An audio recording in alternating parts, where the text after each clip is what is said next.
Olá, você está na Pastoral da Semana da Primeira Igreja Batista em Indaiatuba. Essa semana vamos pensar no andar no Espírito. O que será que isso significa, você sabe?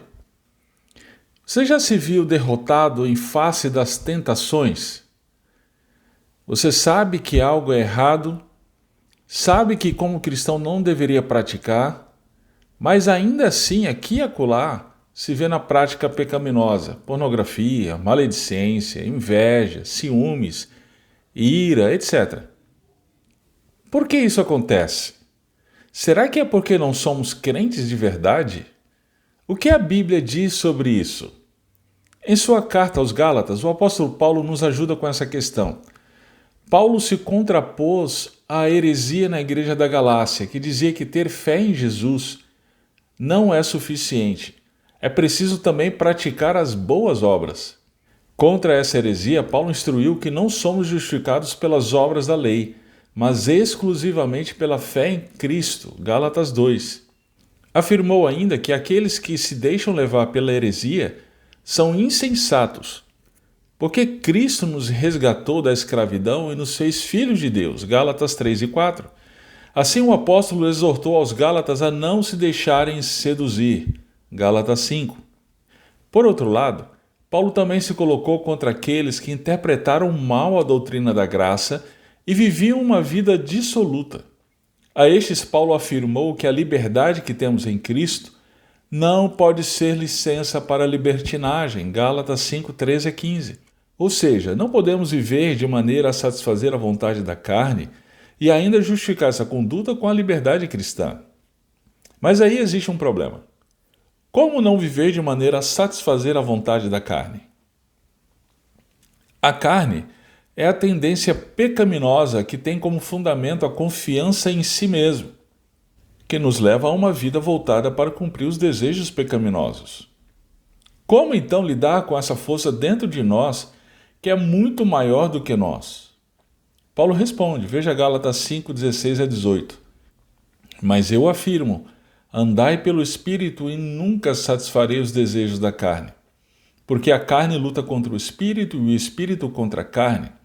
Eles se opõem um ao outro, de modo que não conseguis fazer o que quereis. Mas se sois guiados pelo Espírito, já não estáis debaixo da lei. Aqui Paulo faz um contraponto incrível entre carne e espírito. Essa é a luta constante sendo travada no cristão.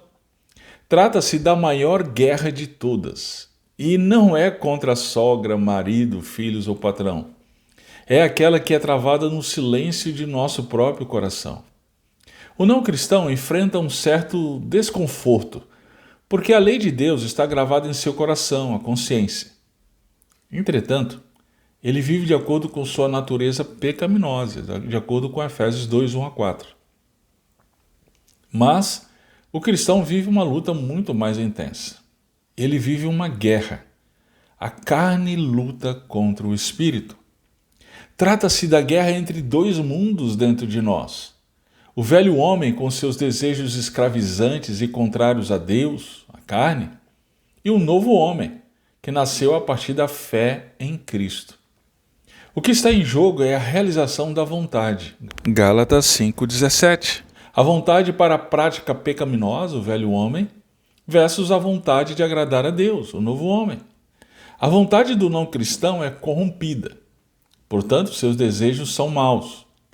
Entretanto, o crente tem em si o desejo pelas coisas do reino, que se contrapõe aos desejos pecaminosos. Então, qual dos desejos será realizado? Aí está a luta. Em outras palavras, a guerra se dá da seguinte forma: nós temos o desejo de falar mal do outro, mas também temos o desejo de abençoar. Nós temos o desejo de nos entregar às imagens pornográficas da internet, mas também de manter nossos olhos puros. Nós temos o desejo de nos sobressair em relação ao outro, mas também de humildemente servir ao outro. Quando chegamos em casa de volta do trabalho, temos o desejo de relaxar, mas também temos o desejo de estar com a família. Diante dessa guerra em nós, a pergunta então é pertinente.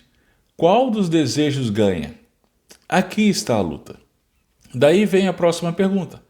Como fazer frente a essa força dentro de nós? O velho homem que nos leva a satisfazer os desejos da carne. Como vencer essa guerra que é travada constantemente em nosso interior? O texto responde, Gálatas 5,16. Mas eu afirmo, andai pelo Espírito, e nunca satisfareis os desejos da carne. Andar no Espírito. Aqui está a resposta. Andar no Espírito nos dá a vitória contra os desejos da carne. Mas aí surge uma questão importante. O que significa andar no Espírito? Cuidado aqui. Muita gente hoje acha que andar no Espírito é acordar de manhã e dizer Bom dia, Espírito Santo. Ben Hinn que o diga. Segundo essas pessoas, andar no Espírito é ter revelações, sonhos, visões, falar em línguas, profetizar, ouvir vozes de instruções quanto a escolhas em relação à mudança de cidade, emprego, compras de imóveis, com quem devem se casar, etc. Para essas pessoas, andar no Espírito é consultar profetas, diga-se de passagem, como espíritas buscam orientações no tarô, nas cartas, etc. É experimentar um transe em que perde seu controle do próprio corpo. É cair no Espírito, é ter a unção do leão, a unção do riso, dança no Espírito. Bem, todo esse folclore evangélico se dá pelo fato de que pessoas não se sentem na obrigação de buscar entendimento bíblico a respeito dessas práticas. Isso não é andar no Espírito. Por isso é tão importante estudarmos qualquer texto da Bíblia à luz do seu contexto, porque evitamos assim interpretar a Bíblia de qualquer jeito. Mas vamos lá, afinal, o que significa realmente andar no Espírito? O que Paulo intencionava instruir aos Gálatas? Paulo mencionou o Espírito Santo em Gálatas? Sim, várias vezes. Capítulo 3, verso 1 a 3, Paulo disse que os Gálatas haviam recebido o Espírito Santo pela fé e não pelas obras da lei. É pela fé em Cristo que recebemos o Espírito Santo. Capítulo 4, verso 6, Paulo afirmou que, sendo filhos de Deus, ele enviou a nós o Espírito Santo, o Espírito de Cristo, que clama Abba, Pai. Capítulo 5, verso 4, Paulo disse que nós aguardamos a esperança da justiça. Essa espera se dá por meio do Espírito Santo que habita em nós e mediante a fé em Cristo. Ou seja, a atividade do Espírito Santo está diretamente ligada à justificação somente pela fé em Cristo. Sendo assim, andar no Espírito significa se manter confiante somente em Cristo para a santificação. Assim como confiamos exclusivamente em Cristo para a salvação, devemos confiar exclusivamente em Cristo para a nossa santificação. É essa confiança em Cristo que faz frente à cobiça que habita em nós. Andar no Espírito é a confiança contínua em Cristo, que nos leva a não cumprir os desejos pecaminosos. Então, a questão é, uma vez que confiamos em nós mesmos, cumpriremos os desejos pecaminosos porque estamos centrados em nós mesmos, em nossos direitos, na vontade do velho homem. Por outro lado, ao confiarmos somente em Cristo, ou seja, andar no Espírito, a vontade dele, o deleite dele é o que importa. Então, os desejos virtuosos prevalecerão. Em outras palavras, a luta contra os desejos pecaminosos é ganha quando lutamos na fé em Cristo. Por exemplo, diante das ofensas que recebemos, o desejo da carne é não perdoar. Muito pelo contrário, o desejo é por revidar. Essa é uma força extrema que nos leva a segui-la. Daí, para amenizar a consciência, racionalizamos. Isso não se faz, eu tenho os meus direitos. Eu sei que estou errado, mas Deus me perdoa a si mesmo, nós dizemos. Essa é a vida libertina que Paulo se contrapõe.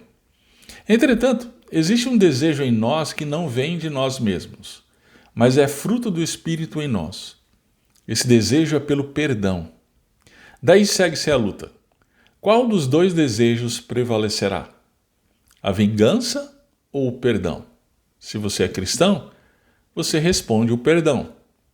Mas, ainda assim, existem dois caminhos nessa decisão. O primeiro caminho é o caminho da confiança em si mesmo. Escolhemos perdoar baseados em nossa capacidade.